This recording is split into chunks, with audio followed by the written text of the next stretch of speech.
On va en parler d'ailleurs avec notre invité de la semaine. En France, environ 16% des collégiens et lycéens ont été victimes de harcèlement selon une étude IFOP réalisée en 2023, ce qui correspond à près de 900 000 élèves.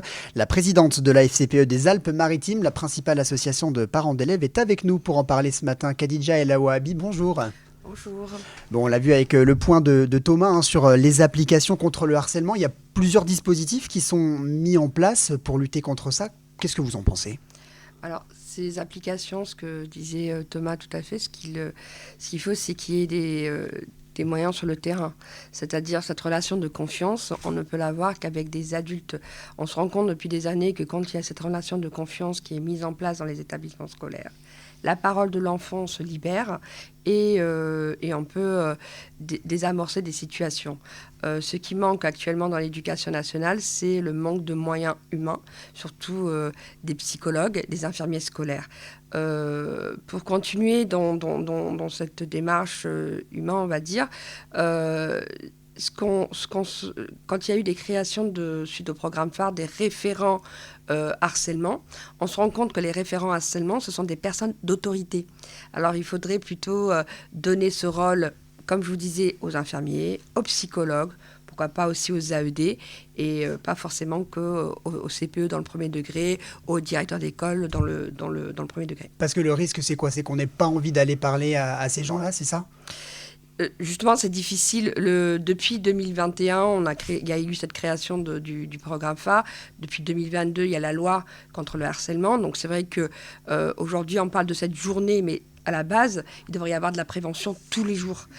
Plus on en parle et plus les enfants pourraient se sentir plus à l'aise, plus en confiance pour en discuter. Ce qu'on se rend compte, c'est qu'il y a aussi les harceleurs, les harcelés, il y a aussi les témoins. Et pour pouvoir mettre cette relation de confiance, ce mot est très important contre la lutte contre le harcèlement, il faut vraiment qu'il y ait un endroit où des enfants puissent aller librement, discuter, échanger. Et surtout, ce n'est pas qu'une journée dans l'année. Nous, ce qu'on veut, c'est tous les jours, une journée de prévention, une fois par semaine, une fois par an, et même commencer à le travailler dès la maternelle.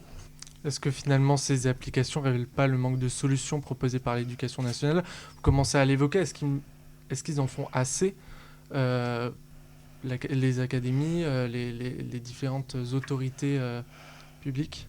On n'en fera jamais assez face à ce fléau. Là, vous parlez de tout ce qui est application.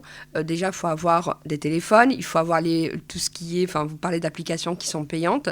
La prévention se fait aussi à l'école, pas forcément qu'à la maison. La plupart des problèmes d'harcèlement se passent à l'école.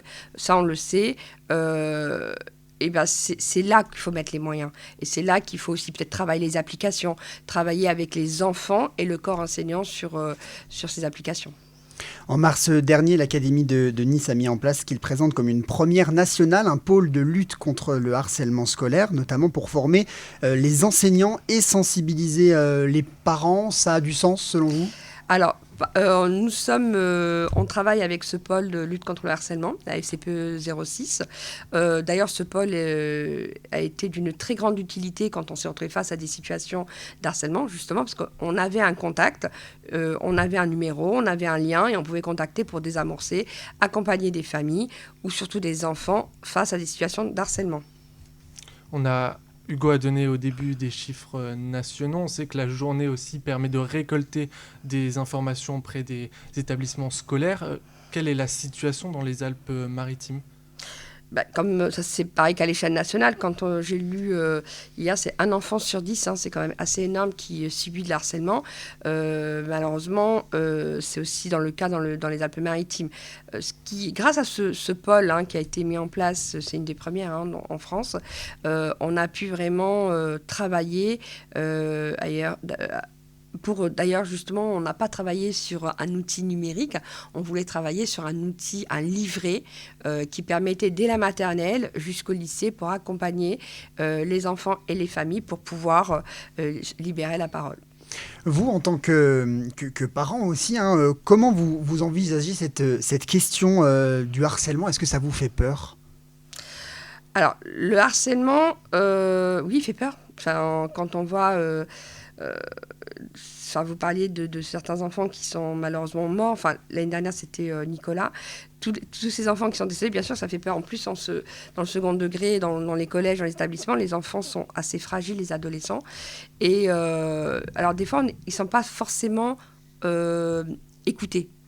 Après, on peut les comprendre. Dans un établissement scolaire, il n'y a pas assez aussi d'adultes qui, depuis des années, il manque des moyens humains. Quand on parle de ces moyens humains, ces moyens humains pourraient permettre de trouver les signes faibles d'harcèlement. Dans un collège des Alpes-Maritimes, depuis quelques années, les conseillères principales d'éducation travaillent sur cette relation de confiance. Ils sont sur le terrain. C'est du temps, c'est beaucoup d'énergie, mais ça permet de désamorcer des situations qui peuvent être facilement traitées. Alors vous avez déjà commencé un petit peu à évoquer aux solutions. Concrètement, qu'est-ce qui devrait être mis en place pour lutter efficacement? Est-ce que la FCPE prend sa part aussi? Est-ce que vous mettez des ateliers? Est-ce que vous en discutez auprès des parents? Alors, nous travaillons, comme je vous disais, sur cette académie, avec le pôle de lutte contre le harcèlement. Bien sûr que c'est quelque chose qu'on traite presque tout au courant de l'année.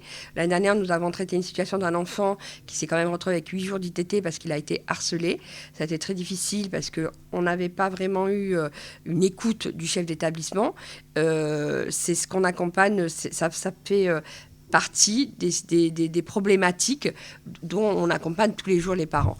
Bien sûr qu'on essaye au maximum de vouloir travailler là-dessus. C'est quelque chose qui nous tient sincèrement à cœur et qu'on aimerait bien que, bien sûr, qu'il n'y ait plus d'harcèlement, mais c'est pour ça qu'on tous les jours, on essaye de mettre des choses en place. Et on vous rappelle que si vous ou un de vos proches êtes victime de harcèlement, un numéro gratuit est aussi à votre disposition. Il s'agit du 3018 avec des opérateurs qui répondent 7 jours sur 7. Merci beaucoup Khadija El Wahabi d'avoir été avec nous ce matin.